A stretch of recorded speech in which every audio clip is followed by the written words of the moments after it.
When the earth cracked and the sky wept, a boy was born, not to cry with the world, but to command its storm.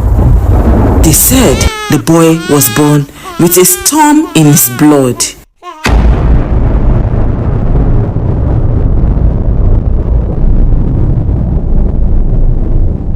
In the far west of the motherland, where the red dust kisses the skies of Burkina, there was a young soldier who whispered to thunder, and it listened. His name was Ibrahim. But before the world knew his name, before his boots shook palaces and his heart carried the cries of the people, he was just a boy in Bondoku, with nothing but dreams and fire in his chest. This is not just a story of power, it is a tale of love for land, of betrayal and courage, of a lion who walked among sheep but never ate them. Long ago, in the quiet village of Bondoku, there lived a curious boy named Ibrahim. He was not the tallest, not the strongest, but his eyes held something rare, a fire that saw beyond mountains. While other boys chased goats and played under the bamboo trees, Ibrahim often sat with the old men, listening to tales of warriors and leaders who died protecting the poor. One dry season, the skies forgot how to rain. The ground cracked, the wells dried, and the villagers began to whisper in fear. The gods are angry, they said. We must sacrifice a goat, maybe even a cow. But young Ibrahim stood up and said something that shocked them all. Why sacrifice animals? Maybe we should ask the gods what they want first. The elders laughed. The villagers and the priests found that very funny. The village priest, Baba Kumbi, shook his head. Small boy, you don't speak to the gods like that. But Ibrahim was not afraid. That night, he walked alone into the forest and climbed the sacred hill where the rainmaker's stone lay. There, under the full moon, he knelt and whispered, "If you are listening, I'm not asking for me. I'm asking for my people. We are tired, but we still believe." They say the next morning, thunder cracked so loud that people dropped their calabashes. By evening, it rained for 3 days and 3 nights. The village called it a miracle. Baba Kumbi looked at Ibrahim with new eyes. This boy, he said, is not just a boy. But in the shadows, someone else was watching. Someone who didn't want the boy to rise. Years passed and Ibrahim grew. His heart stayed kind, but his arms became strong. He joined the army, not because he loved guns, but because he wanted to protect. In his first year, he met Captain Dauba, a fierce man with a loud voice and a quiet heart. "Why did you join us, boy?" "From Bondoku," Dauba asked during training. "To fight for those who cannot fight for themselves," Ibrahim replied. Dauba smiled. "Then you are already a better soldier than most." In the army, he also met Miriam, the daughter of a war medic. She was smart, quick with herbs, and brave enough to walk into danger with just a first aid box and a stick. "You don't belong in war," Ibrahim once told her. She laughed. "Then maybe I'm here to remind people like you to come home alive." But things were not peaceful in the land. The people were suffering. Captain Dauba pulled Ibrahim aside. His voice was low. "Do you trust me?" "I do," Ibrahim said. "Good. because change is coming and it will need a lion to lead it. Ibrahim frowned. And who is the lion? Doba looked at him in the eye. You. That night, Ibrahim could not sleep. Was it true? Could a simple boy from Bondoku dare to challenge the powerful?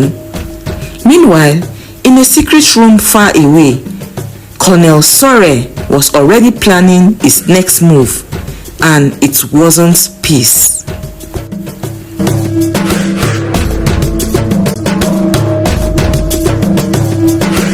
The wind changed in Ouagadougou. Whispers floated through army camps like smoke. Soldiers spoke in hushed voices. Change is coming. The lion is stirring. But Ibrahim said nothing. He was not hungry for power. He was only hungry for justice. Then came the day. They were sent to Zangwa, a village attacked by militants. When Ibrahim and his team arrived, it was already too late. Smoke rose from the huts, mothers wept, children sat in shock, and worst of all, there were no reinforcements. Where were our leaders? Shouted a young soldier named Isaka, his hands shaking. Ibrahim knelt beside a crying child and gave him his last bottle of water. He looked around at the ruin, then stood up and faced his team. They have forgotten the people, but we won't. That night, under the stars, 10 soldiers sat in a circle. Among them were Miriam, Captain Dauba, Isaka, a quiet sniper called Tenny, and a tech-savvy corporal named Wendiam. They called themselves the Silent 11. Captain Dauba lit a small fire. If we keep quiet, this will be happening. Villages will burn, innocents will die. But if we rise, we'll be called rebels, said Miriam. Ibrahim shook his head. Not rebels, rescuers. For the people, by the people. They all looked at him, and that was the moment it began. Not a coup, but a calling. From that day, soldiers began choosing between orders from above and cries from below. Far away, Colonel Traoré received a report. Your name is being whispered, but it's not with fear. It's with hope, and hope is dangerous. The Silent 11 grew. More soldiers joined them, not with weapons, but with words and loyalty. Ibrahim did not promise them power. He promised them purpose. They traveled in secret, helping villages the government ignored. They gave food from their own pockets, repaired broken schools, and protected farmers from raiders. One day, in Kopelogo, Ibrahim stood between a militant gang and a group of women carrying babies. The gang leader, a scar-faced man named Yaro, pointed a gun at him. You think you are a hero? Ibrahim didn't flinch. I think I'm a shield. Yaro laughed, raised his gun, but before he could shoot, a shot rang out. It was Tenny, the sniper. Yaro fell. The villagers cheered, news spread. There is a soldier who stands before bullets to protect us. The government took notice.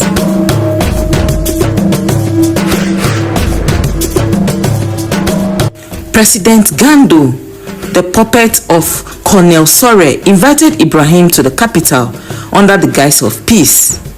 Come, let's talk, he said. We want unity. Captain Dauba warned him, it's a trap. But Ibrahim went with eyes wide open. In the palace, he met Madame Fola, the president's chief advisor. She smiled, but her eyes were sharp. We admire your passion, she said. Join us. We will make you a commander. Ibrahim looked at the golden chair and the guards at the door. If joining means silence, I choose my people. As he left, Madam Fola whispered to Sore, he is dangerous. Outside, Ibrahim turned to Mariam. They don't want unity. They want control. Weeks later, explosions rocked a military base. The government blamed unknown rebels, but Isaka found proof. Orders signed by Colonel Sore to eliminate soldiers loyal to Ibrahim. The Silent 11 realized they were no longer whispering change. They were fighting for survival. Ibrahim gathered his allies, now numbering over 50 soldiers. This is not rebellion, he said. This is rescue. And for the first time, they called him by a new name, Traore the Lionheart. On a Friday morning, the people of Ouagadougou woke to the roar of army trucks and chanting crowds. Soldiers surrounded the palace, not to destroy but to protect. Ibrahim walked in, not with bloodshed, but with a letter signed by thousands: teachers, farmers, soldiers, mothers. The president fled. Colonel Sore disappeared. A new banner rose. Power belongs to the people. The streets danced. Youth shouted his name. Crowds sang of the boy from Bondoku who now guards a nation. But in the crowd, a stranger in foreign clothes made a call on a satellite phone. They've removed the puppet, he said. We must prepare the next step.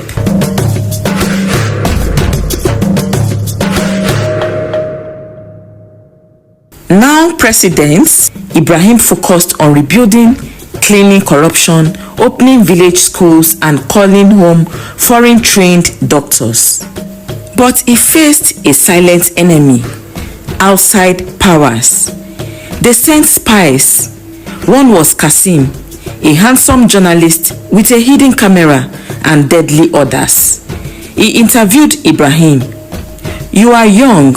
Some say you are too young to lead. Ibrahim smiled. Maybe, but I'm old enough to care. That night, Kasim tried to poison Ibrahim's tea, but Mariam, suspicious of the stranger, switched the cups.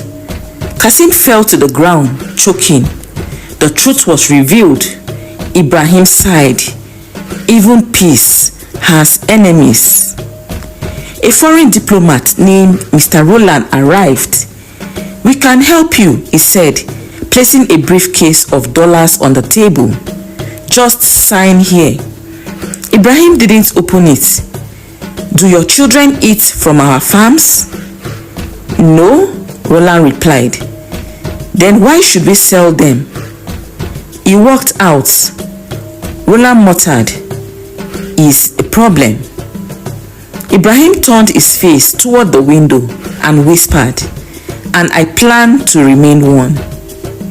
One night, Ibrahim dreamed of a man dressed in old military clothes, Thomas Sankara, the slain hero of Burkina. Sankara spoke, they feared my mouth. They will fear your spirit, but do not let them turn your love into bitterness. Ibrahim woke up with tears. He called for schools to teach African history, not from foreign books, but from griots and elders. Soon, children learned not just French, but Fula, More, Douala, and Pride. Colonel Sore returned in secret. He gathered a small army of mercenaries. His plan was to kidnap Ibrahim during a village tour in Bobo Doualasso. But Tenny, the quiet sniper, caught wind of the plan and gave her life to warn Ibrahim. They buried her under a mango tree with full honors. Ibrahim stood before the villagers and said, "Our fight is not just for peace, it is for each other. Ibrahim called together a council of youth leaders from 15 African countries. Among them were Chinwe from Nigeria, a tech builder, Motale from Zambia, a farmer, Kemo from Mali, a storyteller, Jude from Cameroon, a former child soldier. They spoke all night about a new Africa, but outside the hall, drones hovered. Foreign forces were watching. They fear our unity, Ibrahim said, because united, we are not just loud, but we are free. Among the silent 11 was Wendiam, the tech savvy soldier. Unknown to all, he was forced by a foreign agent to plant listening bugs. His younger brother had been kidnapped. Miriam discovered the truth. Wendiam, full of shame, confessed and begged Ibrahim to punish him. Ibrahim only said, "You chose love under pressure. That is not betrayal. That is pain." They rescued his brother. Wendiam destroyed the bugs himself. Colonel Traoré attacked the foreign-trained rebels. They bombed bridges, blocked aid, and kidnapped chiefs. Ibrahim sent no reply for days. Then one dawn, his forces appeared from the north, west, and south. Villagers alongside soldiers, old hunters with arrows beside modern guns. Traore's army collapsed in 3 days. Ibrahim faced him. "Why betray your people for coins?" Traoré sneered. "Because I never believed they could rise." Ibrahim replied, "That's why they rose without you."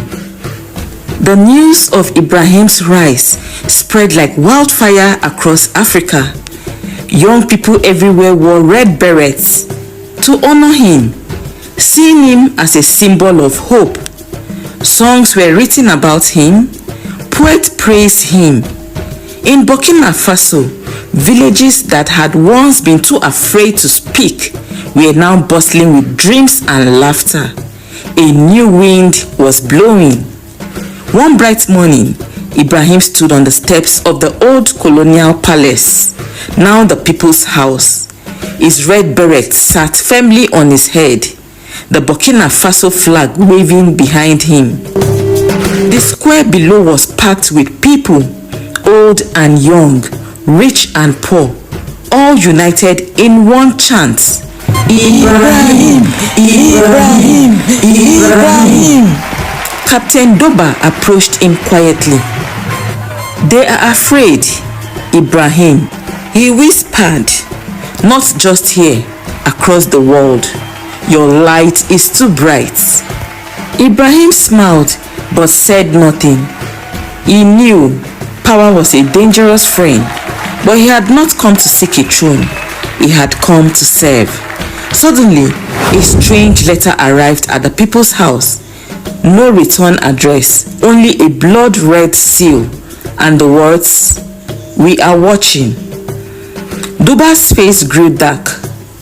"It has begun," he said.